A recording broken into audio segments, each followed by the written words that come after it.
कलयुग के अंत में क्या होगा। नमस्कार दोस्तों, आप सभी का हमारे चैनल पर स्वागत है। दोस्तों, हिंदू धर्म के प्राचीन ग्रंथों के अनुसार ब्रह्मदेव के जन्म के साथ ब्रह्मांड की उत्पत्ति होती है और उनकी आयु की समाप्ति के बाद संपूर्ण ब्रह्मांड नष्ट हो जाता है। पुराणों के अनुसार ब्रह्मा जी की आयु 100 वर्ष की होती है और उनके एक दिन को कल्प कहा जाता है।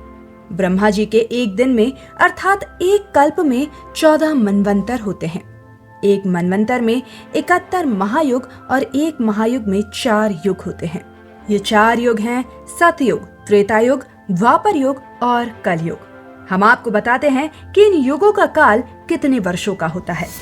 सबसे पहले है सतयुग। एक सतयुग में 17,28,000 वर्ष होते हैं। उसके बाद त्रेतायुग।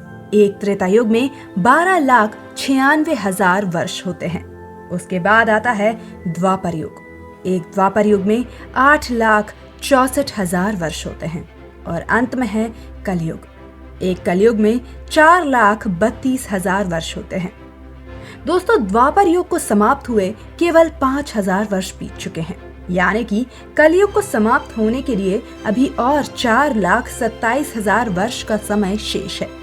केवल 5,000 वर्षों के समय में ही आप देख सकते हैं कि कलयुग में कितना पाप बढ़ा है, तो आगे और कितना बढ़ेगा, इसकी कल्पना करना मुश्किल होता जा रहा है। कलयुग के कुछ वर्ष बीतने के बाद नारी कठोर हो जाएगी। वे अपने पति की आज्ञा का पालन नहीं करेगी। जिसके पास धन होगा उसी के पास स्त्री रहेगी। मनुष्य धर्म कर्म करना छोड़ देगा। वह अपना मन व्यभिचार और अनाचार में ही लगाएगा। रिश्तों का कोई महत्व नहीं रहेगा। भाई बहन, माता पिता सभी एक दूसरे के साथ शत्रुता से व्यवहार करेंगे। धन का लालच अंतिम चरम पर होगा और इसी तरह मानवता का अंत हो जाएगा। कलयुग के 20,000 साल बाद मानवता की निर्मम हत्या होने लगेगी।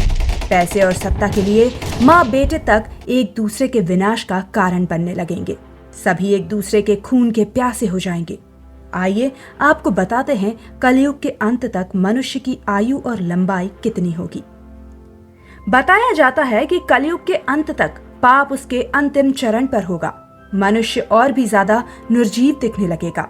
उसके मन में किसी भी प्रकार की भावना शेष नहीं रहेगी। पृथ्वी का वातावरण रहने लायक नहीं होगा।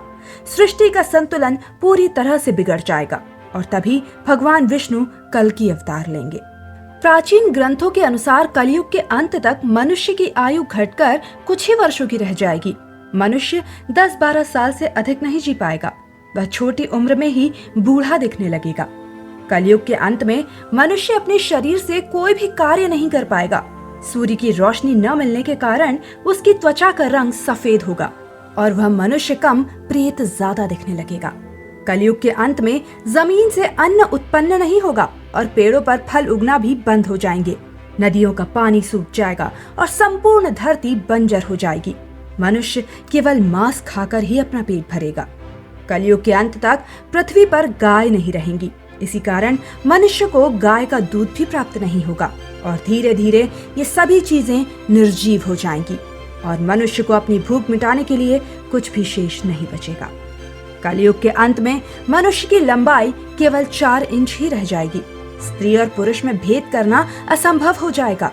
मनुष्य के सर पर बाल नहीं होंगे और उसके शरीर से सारी इंद्रियां कमजोर हो जाएंगी। वह अत्यंत क्रोधी स्वभाव वाला होगा और मन पर नियंत्रण नहीं रख पाएगा। इसी कारण कलयुग के अंत में पाप उसके अंतिम चरम पर होगा और मनुष्य दया और प्रेम के भाव से रहित हो जाएगा।